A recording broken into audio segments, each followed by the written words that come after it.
السلام علیکم، میرا نام انم ہے اور میں اے آئی کی اسٹوڈنٹ ہوں۔ آج جس ٹاپک پر ہم نے بات کرنی ہے وہ بھگت سنگھ کی لائف اور آئیڈیاز پر بیس کرتی ہے۔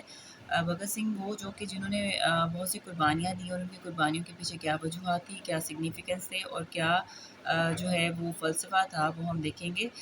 آج سے تقریباً کوئی 93 ایئرس پہلے جو ہے وہ لاہور گورنر ہاؤس میں جو ہے وہ ایک میٹنگ ہو رہی تھی، اور اس میٹنگ میں 3 قیدی جو کہ کوٹ لکھپت لاہور جیل میں جو تھے وہ موجود تھے، ان کو پھانسی دینے کی جو ہے وہ بات ہو رہی تھی۔ اور یہ ایک ایسا ایجنڈا تھا کہ جس میں جو ہے ان 3 قیدیوں کو جو ہے وہ پھانسی دینے کے بعد جو ہے وہ پبلک آرڈر کو کیسے مینٹین جو ہے وہ رکھا جائے۔ چونکہ جو ہے وہ بھگت سنگھ کے ساتھ راج گرو اور سکھدیو بھی ان کے ساتھ موجود تھے، جنہوں نے بہت سی قربانیاں دی، اور انفارچونیٹلی جو ہے وہ آج لاہور میں جس کی بہت زیادہ آبادی ہے اور کوئی بھی نہیں جانتا کہ ان کی کیا قربانیاں تھیں اور انہوں نے کیا کیا۔ 47 کے بعد جبری طور پر جب ہسٹری کو ڈی لنک کیا ہندوستان کی تاریخ سے، جو ہزاروں سال سے جو ہے وہ اس خطے کی تاریخ تھی، تو اس کے تمام فریڈم فائٹر جو ہیں ان کو ہم نے جو ہے وہ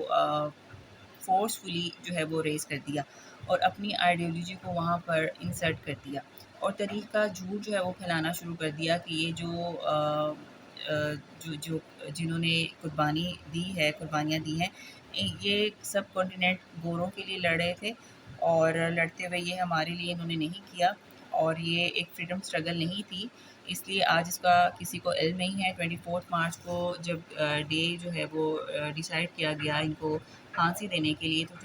جب لوگوں کو خبر ہوگی تو 22 مارچ کو لوگوں نے جو ہے وہ احتجاج کرنا شروع کر دیا، اور یہ ایک ایسا پروٹیسٹ تھا جس سے بہت زیادہ جو ہے وہ لوگوں کو نقصان بھی ہوا اور ہنگامے ہوئے بہت زیادہ، جس کی وجہ سے ڈسٹرکٹ جیل مینجمنٹ نے یہ ڈیسائیڈ کیا کہ ان کو راتوں رات جو ہے وہ پھانسی دی جائے، تاکہ کسی قسم کا ہمیں وائلنس فیس نہ کرنا پڑے، جس کی وجہ سے جس پوائنٹ پر ان کو لے کر جایا گیا، جیل سے نکالا گیا اور پھانسی دینے کے لیے، تو یہ بہت پرسکون تھے اور مسکراتے ہوئے آ رہے تھے۔ جب ان کے فیس کو کور کرنا چاہا تو انہوں نے انکار کر دیا، اور بھگت سنگھ نے جو ہے اپنا جو اس کو فیس کور کرنے کے لیے اس پر جو کپڑا ڈالا جا رہا تھا، اس نے وہ مجسٹریٹ کی طرف پھینکا، اور کیونکہ وہ چاہتے تھے کہ لوگ ان کو مسکراتا ہوا خوش اور پرسکون دیکھے، انہوں نے کہا کہ ہمیں کسی قسم کی کوئی شرمندگی جو ہے وہ نہیں ہے۔ اور جب بھگت سنگھ سے اس کی لاسٹ وش پوچھی گئی تو اس نے کہا کہ میں ایک بک جو ہے وہ پڑھ رہا ہوں، اور مجھے اس بک کو جو ہے وہ مکمل کرنے دیا جائے، اور اس کے بعد مجھے پھانسی دے دی جائے۔ اس کے فیس پر کسی قسم کا کوئی خطرہ نہیں تھا، اور اسی طرح سے جب اس کی لاسٹ جو ملاقات ہوتی ہے اپنے لائر کے ساتھ، اس کے لائر نے اس کو کہا کہ آپ جو ہے وہ معافی مانگ لیں اور معافی کی جو ہے وہ درخواست یہاں تو دے دیں، تو اس نے